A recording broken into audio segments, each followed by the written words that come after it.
Assalamualaikum warahmatullahi wabarakatuh. Perkenalkan, nama saya Ali Rahman Reza Zaputra, SEMAK AKCA. Saat ini saya bertugas di Universitas Jenderal Ahmad Yani, Fakultas Ekonomi dan Bisnis, Program Studi Akuntansi.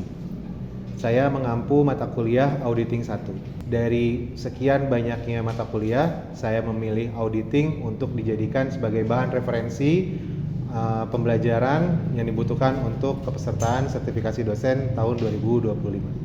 Deskripsi mata kuliah secara singkat untuk Auditing 1, mata kuliah ini membahas tentang jasa pengauditan dan asurans, beragam peraturan, perundangan yang relevan dengan jasa tersebut, serta etika bagi akuntan publik dalam pemberian jasanya. Ruang lingkup pembahasan juga mencangkup perencanaan dalam audit berbasis risiko, bukti audit, pemahaman atas pengendalian internal pada klien, serta pengenalan bentuk atas laporan auditor. Capaian pembelajaran yang diharapkan dari mata kuliah Auditing 1, mahasiswa mampu secara sendiri dan mandiri menyusun kertas kerja audit melalui pengumpulan dan pengikhtisaran bukti audit atas laporan keuangan entitas komersial sesuai dengan standar audit dan mematuhi peraturan perundang-undangan yang berlaku dalam audit atas laporan keuangan. Metode pembelajaran yang digunakan terdiri dari 16 kali pertemuan dengan 14 kali pertemuan secara tatap muka, 1 pertemuan ujian tengah semester, dan 1 pertemuan ujian akhir semester. Dengan pembobotan nilai, tugas banyak 30%, UTS banyak 30%, dan UAS sebanyak 40%. Referensi utama yang digunakan dalam mata kuliah ini dengan penulis Ahrens, Alphins, Elder, and Baisley dengan judul Auditing and Assurance Services An Integrated Approach tahun 2020, ditambah dengan Undang-Undang Akuntan Publik tahun 2011 dan ditambah juga dengan regulasi-regulasi yang saling melengkapi di Indonesia. Berikut ini adalah rekaman hasil pembelajaran dengan mahasiswa pada mata kuliah Auditing 1. Oke teman-teman semua, kita mulai perkuliahan kita hari ini. Bismillahirrahmanirrahim. Assalamualaikum warahmatullahi wabarakatuh. Gimana ini kabarnya? Masih semangat ya? Masih harus semangat. Oke, sebelumnya teman-teman pasti nanya kenapa ada kamera. Jadi saya mau izin untuk hari ini saya perlu membuat video yang berkaitan dengan pembelajaran karena memang ada kebutuhan untuk penambahan dari metode pembelajaran. Ya, jadi saya mohon izin teman-teman, hari ini perkuliahannya kita ikut. Hari ini kita melanjutkan materi pembelajaran sesuai dengan RPS pada pertemuan hari ini. Kalau kemarin kita sudah membahas mengenai dari definisi auditing, teori-teori yang dibantu dan segala macamnya. Nah, sekarang kita masuk ke apa nih judulnya? Dan profesi jasa asurans. Nah, sekarang saya mau tanya, jasa asurans teh apa? Memberikan keyakinan kepada siapa? Kepada pengguna laporan keuangan. Kenapa harus diberikan keyakinan pengguna laporan keuangan? Biar yakin bahwa laporan keuangan yang disusun itu benar. Biar yakin bahwa laporan yang disusun itu benar.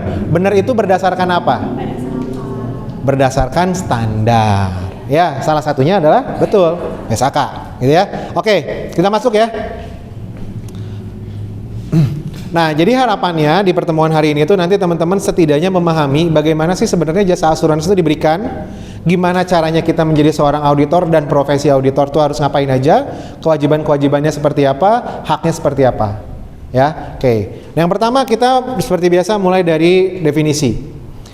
Kantor akuntan publik berarti itu adalah tempatnya auditor bernaung, ya. Jadi auditor itu ngantornya di mana? Ya di KAP, ya. Kalau secara definisinya kantor akuntan publik adalah badan usaha yang telah mendapatkan izin dari Menteri Keuangan sebagai wadah bagi akuntan publik dalam memberikan jasanya. Sekarang saya mau tanya, kalau tidak ada wadahnya gimana? Nggak bisa kerja ya? Kalau mahasiswa nggak ada universitas bisa kuliah? Nggak ada. Nah begitu juga, makanya perlu ada kantor akuntan publik. Supaya apa? Supaya tidak semuanya orang itu dalam tanda kutip ya yang penting mah kerja aja gitu. Jadi sebagai auditor aja, tapi tanpa tahu syaratnya dan segala macam halnya. Nanti yang kita bahas.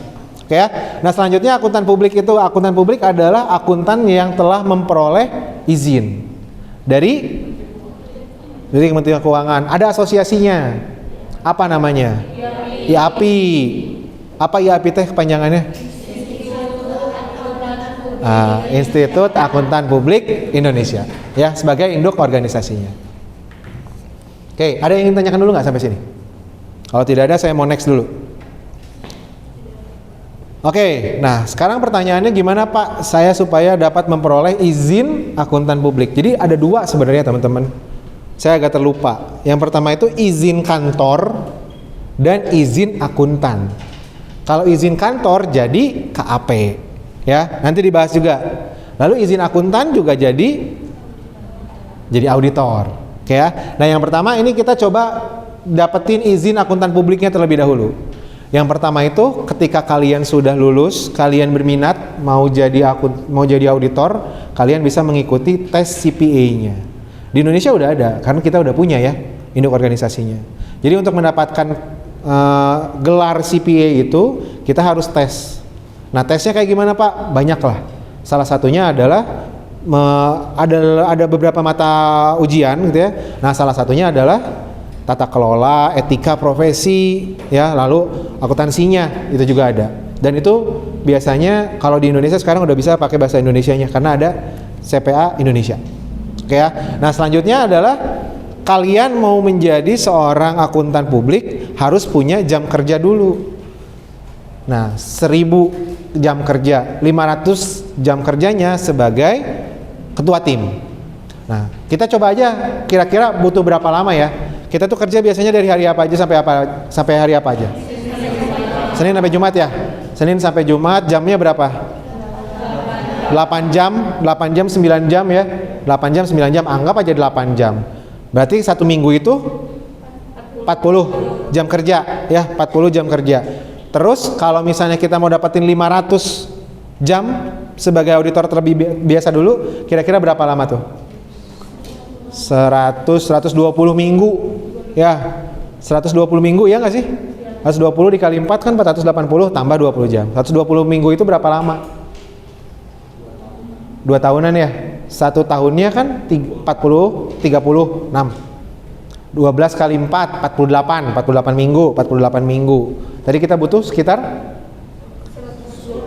3 tahunan berarti. Sekitar 3 tahunan ya. Nah, tambah 500 jam kerja lagi sebagai ketua tim. Berarti setidaknya kita butuh pengalaman itu 6 tahun. Nah, ada yang mau jadi auditor nggak? Arha mau jadi auditor? Ya, mudah-mudahan saya doain ya. Nah, oke, lalu selanjutnya setelah kalian tes, selanjutnya juga kalian udah punya jam kerja, akhirnya kalian punya izinnya. Nah, izinnya bagi orang itu dikategorikan dengan atau diklasifikasikan atau terlihat dari gelar. Gelarnya adalah apa kepanjangan CPA? Public Accountant. Oke, kayak gitu. Ada yang ingin tanyakan dulu sampai sini? Boleh, Pak. Boleh, silakan Di. Jadi kan kalau misalnya udah ditetapkan nih sebagai memiliki gelar CPA, nggak mungkin dong maksudnya tuh si gelar itu tuh secara permanen gitu Pak. Apakah emang permanen Pak untuk CPA ini? Oke. Nah, tapi apakah ada syarat Pak untuk memperpanjang si lisensi gelar ini? Oke. Caranya dengan apa Pak? Oke, sebenarnya permanen nggak? Sama gini teman-teman. Nah, gelar saya kan ada CA. Ya, CA itu bersifatnya permanen nggak? Permanen. Tapi setiap tahun kita perlu memenuhi SKP. Ya, CPA pun sama, kecuali izinnya dicabut. Nah, izinnya dicabut itu juga jadi seru. Kenapa? Karena kadang-kadang yang dicabut izinnya itu melakukan sesuatu pelanggaran, tindakan yang melanggar hukum dan juga melanggar etika, gitu ya. Nah, as long as kalian nggak ditarik, nggak dicabut, gelar itu berlaku permanen asal kalian bisa memenuhi SKP-nya. Nah, SKP-nya itu dibuktikan dengan adanya namanya PPL. PPL ada yang tahu? Pendidikan profesi lanjutan. Dikonversi menjadi SKP. SKP itu adalah satuan kreditnya. Sama, CA, CPA sama, kayak gitu kurang lebihnya. Gitu, Dik. Oke. Kita next berarti ya. Nah, kalau tadi orangnya sebagai cara haknya, lalu ini akhirnya adalah kewajibannya. Nah, kewajibannya berhimpun dalam asosiasi profesi akuntan publik yang ditetapkan oleh menteri. Asosiasinya tadi apa? Saya CPA, tapi saya nggak mau masuk IAP, bisa nggak? Ya nggak lucu aja tuh, gitu ya jadinya. Kalian runners, kalian suka lari tapi nggak pernah lari gitu. Kan aneh ya jadinya. Kalian auditor tapi nggak masuk di organisasinya. Nah itu akhirnya. Ya, jadi kita memang harus, karena apa? Karena itu adalah asosiasi profesinya, segala macam etikanya, peraturan terbaru dan segala macamnya, ya itu yang dijadikan tambahan. Oke, nextnya berdomisili di wilayah negara kesatuan Republik Indonesia dan bagi kanton akban dan bagi akuntan publik yang menjadi pimpinan KAP atau pimpinan cabang KAP wajib berdomisili sesuai dengan komisili KAP atau cabang KAP yang dimaksud. Nah ini yang jadi pertanyaannya, gimana kalau misalnya terafiliasi? Kemarin kan kita sempat ya ngebahas sedikit tentang ada kantor akuntan publik yang dari luar negeri berpraktik di Indonesia, boleh atau enggak? Jawabannya boleh, tapi pimpinannya harus orang Indonesia gitu ya. Nah nanti ini juga kita bisa jadiin bahasan ya mengenai seharusnya tuh seperti apa sih kualitas audit yang ada di negara kita. Oke, selanjutnya mendirikan atau menjadi rekan KAP dalam jangka waktu 180 hari sejak izin AP yang bersangkutan diterbitkan atau sejak mengundurkan diri dari satu KAP. Oke, melaporkan secara tertulis kepada menteri dalam jangka waktu paling lama 30 hari. Nah ini kurang lebih kewajibannya seperti ini. Nanti slide share-nya, PowerPoint-nya saya taruh di portal student. Ya, ini bisa kita jadikan bahan untuk pertemuan minggu depan mengenai bahasan kualitas audit. Nah, kualitas audit itu contohnya kayak gimana? Contohnya kayak gini. Kenapa ya? Katanya udah diaudit, tapi ternyata laporan auditnya masih salah, masih terjadi korupsi. Jadi siapa yang salah? Ya, nah di minggu depan itu kita bahas. Nah, nanti salah satu referensinya, ini kan karena kewajiban, ya. Jadi harus dilakuin sama akuntan publik. Oke, ada yang ingin tanyakan dulu? Kalau tidak ada, saya next dulu. Kita next ya. Nah, sekarang kantornya. Tadi orangnya. Sekarang kantornya. Oke, di sana ada perseorangan, persekutuan, perdata. Coba kita lihat, kita breakdown, kita bagi. Yang pertama adalah perseorangan. Lalu yang kedua persekutuan. Firma dan badan usaha, bentuk usaha lain. Oke. Kalian udah belajar hukum dan regulasi bisnis. Ya, berarti kalian setidaknya sudah memahami. Kalau yang perseorangan kayak gimana? Gimana Di? Perseorangan Di? Kalau case-nya di KAP gitu ya Pak. Jadi kalau yang Adi tahu gitu kan, biasanya kalau misalnya KAP itu namanya ada misal Rukmana dan rekan gitu Pak. Rukmana dan rekan. Kalau perseorangan kayak Rukmananya aja. Gitu, betul gitu ya. Jadi itu udah tepat banget tuh. Jadi kalau perseorangan itu biasanya sendiri namanya, tapi dia punya izin akuntan publiknya. Jadi dia juga boleh bikin kantor akuntan publik atas nama sendiri. Nah, kalau persekutuan berarti dengan rekan. Arhamuloh berarti biasanya nanti diambilnya belakang nama belakangnya Ham. Muloh dan rekan. Nah, jadi pimpinannya Arham gitu. Ya. Nanti rekannya siapa? Rekannya bisa Aldi, rekannya bisa Rifa, bisa siapapun. Ya. Nah, kalau firma dan BUL berarti kalau firma itu ya tadi ya yang afiliasi-afiliasi kayak gitu. Ya, atau memang bersekutu. Intinya kalau firma juga sama, persekutuan lebih dari seorang. Gitu ya. Ada pertanyaan? Nah, ini bentuk-bentuknya. Terus bentuk-bentuknya kita ngelihat ke afiliasi. Nah, kalau di Indonesia tuh KAP yang dari asing itu biasanya dikelompokkan ya. Punya julukan sendiri, apa nama julukannya? Big Four, ada Big Ten. Big Four itu pertama mulai dari PwC, EY, Delo, atau lagi? KPMG. Ya, itu tuh sebenarnya adalah dari luar negeri. Terus boleh Pak berpraktik di Indonesia? Boleh, dengan catatan pimpinannya punya izin AP dari IAPI dan juga mereka akhirnya bekerja sama, gitu ya. Nah ini yang tadi dibilangin. Kan rata-rata gini loh teman-teman, kasusnya di Indonesia ya, contohnya kita ambil Garuda Indonesia. Yang ngaudit Garuda Indonesia kemarin siapa? PwC ya. Tapi kenapa akhirnya ketahuan banyak kesalahan? Gitu kan, ini jadinya siapa yang salah? Auditornya kah? Manajemennya kah? Nah itu yang akan kita bahas di minggu depan. Ya. Terus Pak kalau misalnya dari Indonesia gitu ya, KAP tersendiri dan segala macam, mereka dapat proyek nggak? Dapat, tetap dapat gitu ya. Terus mereka udah pasti bagus belum Pak? Nah sama, itu juga jadi bahan pembelajaran kita. Kualitas auditnya gimana gitu. Sehingga tadi kan kita dalam tanda kutip judulnya tadi apa? Assurance, ya, dengan catatan adalah memberikan kepastian. Terus kita dapat kepastiannya, tapi ternyata kepastiannya salah. Ya gimana? Ya, nggak lucu lah gitu jadinya. Oke ya, ini juga nanti sama teman-teman bisa baca. Ada yang tanyakan dulu nggak sampai sini? Nah, kalau sudah tidak ada lagi yang ditanyakan, saya sudah upload di LMS, ya. Kalian buka portal student kalian, nanti coba kalian lihat penugasan mengenai hal ini.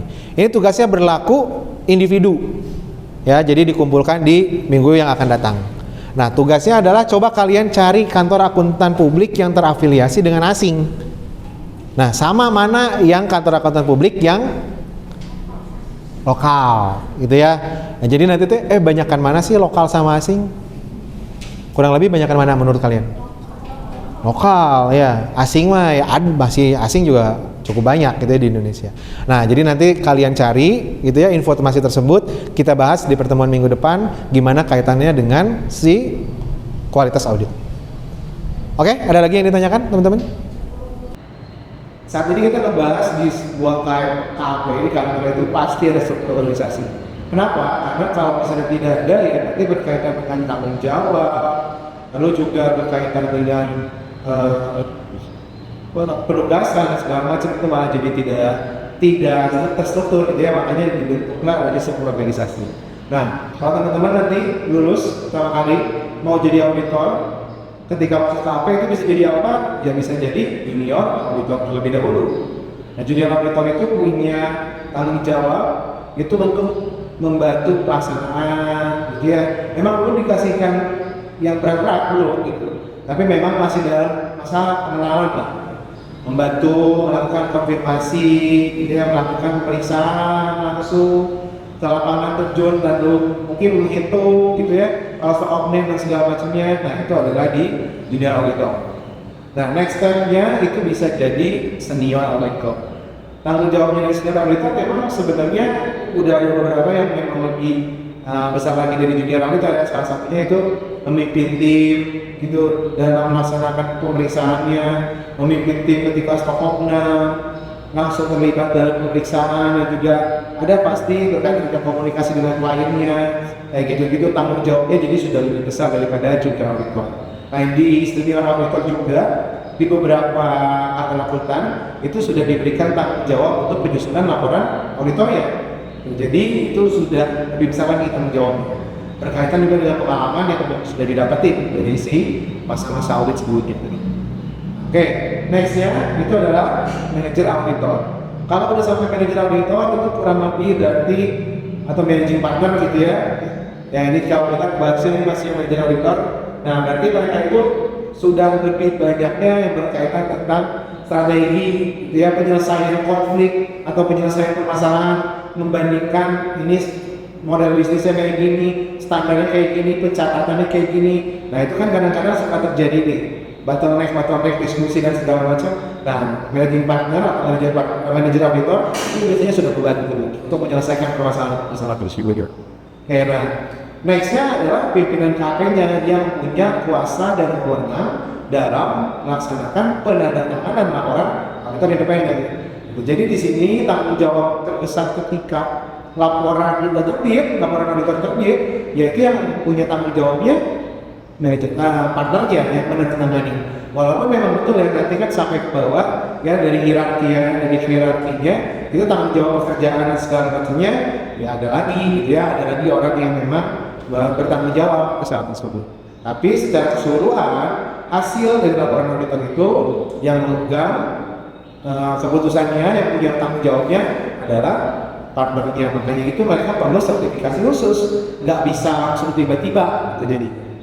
Ya, perlu dulu ikut PPL-nya juga, terlibat dulu. Makanya tadi ada yang syaratnya harus punya 500 jam kerja sebagai pimpinan atau sebagai ketua tim. Oke, nah senior auditor juga tadi bisa yakin ketua tim. Harus seperti itu kita action. Nah, ini adalah jaksa yang bisa diberikan oleh kantor akuntan publik. Jadi di dalam kantor akuntan publik itu nggak harus keluarin laporan auditor doang atau laporan auditor independen doang. Ada beberapa hal yang lain. Ya, contohnya di sini adalah jasa asuran dan jasa non asuran. Secara pengertian dari Undang-Undang Nomor 5 Tahun 2011, jasa asuran itu adalah jasa akuntan publik yang bertujuan untuk memberikan keyakinan ya bagi pengguna atas hasil evaluasi atau pengukuran informasi keuangan dan non keuangan berdasarkan suatu kriteria. Nah, kriteria itu nanti ada yang di dalam si penugasan dari audit ya, ketika pelaksanaan itu. Nah, sementara jasa non asuran adalah jasa akuntan publik yang diberikan pemerintahnya saja berkaitan dengan akuntansi keuangan, ya, tapi tidak memberikan sebuah kepastian. Kalau jasa asuran itu berarti ada kepastiannya. Dibuktikan kenapa? Mau ini audit. Tapi kalau jasa non asuran, ya dia bisa membantu, misalnya untuk bikin sistem pencatatan. Nah, itu bisa jadi jasa non asuran. Kita lihat jenis-jenisnya ya. Kalau di jasa asuran ada 3 jenis. Yang pertama jasa atas audit, laporan keuangan history, ya. Jadi yang memang berdasarkan catatan dari manajemen, dari klien itu kita periksa, itu akhirnya jadi laporan audit. Lalu yang kedua itu adalah jasa review. Kalau jasa review itu semisal kita sudah ada proses pencatatannya, gitu ya, bukti-buktinya juga udah ada dan segala macam, tapi tidak dilaksanakan pemeriksaan lebih mendalam berdasarkan si prosedur audit. Itu hanya membandingkan antara laporannya di mana, lalu si peraturannya atau standarnya gimana, sudah sesuai atau tidak sesuai. Kalau sudah sesuai, good. Kalau tidak sesuai berarti ya tidak bagus. Lalu pakai jasa sumber saja lah ya apa nih jasa asuran lainnya. Coba nanti teman-teman tambahin ini bacaan, coba cari tahu jasa asuran lainnya itu apa aja. Oke. Nah, jadi sekarang akhirnya adalah jasa non asuran. Kalau jasa non asuran berarti tidak memberikan kepastian, ya, atau tidak memberikan keyakinan tambahan. Nah, salah satunya adalah jasa perpajakan. Kita sekarang juga kan sedang konteks ya. Konteks juga yang menyusunnya kan beberapa pada saat itu, salah satunya gitu ya, ada yang dari KP serta juga. Nah, itu yang akhirnya membantu klien untuk memastikan bahwa sudah sesuai dengan undang-undangan. Walaupun kalau jasa di perpajakan itu ada ininya ya, ada saingannya, adalah jasa konsultan pajak ya. Tapi ya nggak apa-apa. Di KP pun boleh diberikan jasa tersebut karena di KP tidak semuanya itu harus memberikan laporan audit ya. Jadi bisa juga yang jasa non asuran. Oke, selanjutnya adalah jasa sistem informasi. Penyusunannya, konsultasinya, desain dari sistem informasinya itu juga bisa diberikan oleh akuntan publik. Gitu ya. Satu lagi adalah jasa kompilasi laporan keuangan ya, untuk comply dari financial statement. Oke, begitu teman-teman. Ini nextnya. Nah, ini adalah kunci penugasan dari asuran. Ada 5 elemen ya yang mendukung dari penugasan asuran. Yang pertama itu adalah hubungan 3 pihak. Hubungan 3 pihak itu adalah pertama perusahaan melakukan akuntan publik ya, lalu investor, kreditor, perbankan. Nah, sebenarnya juga masyarakat itu bisa tergabung gitu ya, atau pengguna laporan keuangan juga bisa dibangun, bisa tergabung dalam 3 elemen kunci ini.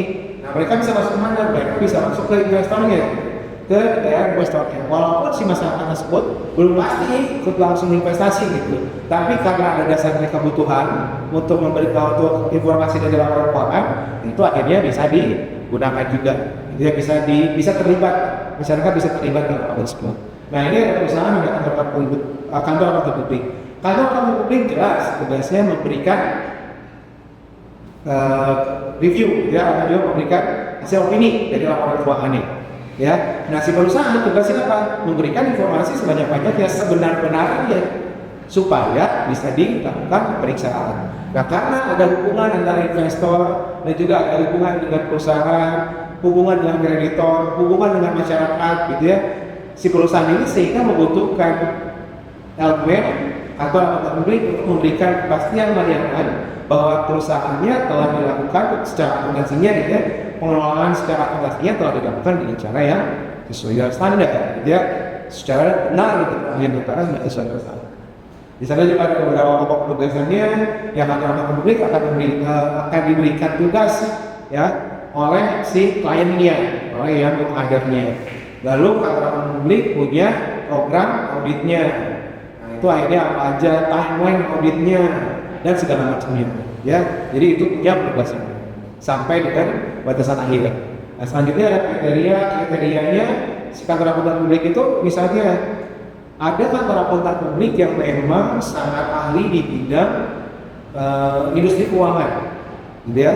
Nah, kantor akuntan publiknya memang rata-rata juga punya sertifikasi tambahan, banyak JK dan tambahan lainnya, ya, yang memang sesuai dengan persyaratannya. Jadi tidak semua KHP juga bisa masuk ke sebuah industri karena memang ada batasannya. Lalu selanjutnya bukti, ya bukti dari auditnya apa aja, evidence yang diterima apa aja, ya lalu akhirnya mendapatkan resum berupa laporan auditor independen atau laporan audit, laporan asuransi. Oke, gitu ya teman-teman. Nah, itu materi yang bisa saya sampaikan teman-teman untuk materi perkuliahan hari ini. Cukup? Kalau cukup berarti perkuliahan saya cukupkan dulu sampai di sini. Jangan lupa setelah ini langsung cek portalnya, kalian bisa kerjakan, dikumpulkan juga melalui LMS. Ya, oke, terima kasih. Wabillahi taufiq wal hidayah. Wassalamualaikum warahmatullahi wabarakatuh.